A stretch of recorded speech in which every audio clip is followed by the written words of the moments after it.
The Inspector General of Police, Lexton Kachama, is here in Mangochi to open this 2-week training for police officers expected to travel to Darfur to join the United Nations peacekeeping contingent in the region. Kachama says he is proud because officers who have worked in similar missions have done Malawi a good service. Kachama says this only shows how disciplined our police is and advises the officers to maintain the trend. The Inspector General is also appealing to officers to continue working hard to combat crime in the country. This training is very important because we train them how to take care of such people. We train them how to take care of themselves when they are in that area where there are some fightings.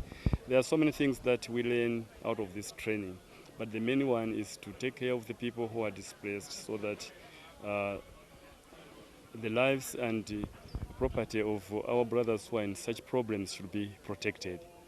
Dr. Fofana Amadou, the course director for the Kofi Annan International Peacekeeping Training Center, says the performance of the Malawi police officers deployed in peacekeeping missions continues to impress the United Nations and African Union officials, hence continued engagement of their services. The main objective is for them to be ready because they're actually going on the ground to help other police officers, the local police officers and the conflict countries, to help them being in good relationship with the population, which means they need to be showing the higher level of professionalism, the higher level of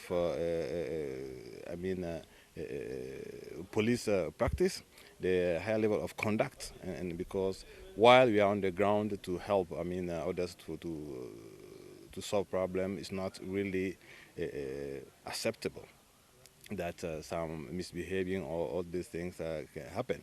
But fortunately, we only have a good return from the mission on the Malawi police. Actually, because of this prestige they are having on the ground, that's why the UN is recruiting more officers here to send them on the ground. Officers of the Malawi Police Service have previously worked with the United Nations and the African Union in peacekeeping missions in Liberia and Kosovo. The Malawi Police Service is conducting the training in conjunction with the Kofi Annan International Peacekeeping Training Center. Blessings Kanache, MBC News, Mangochi.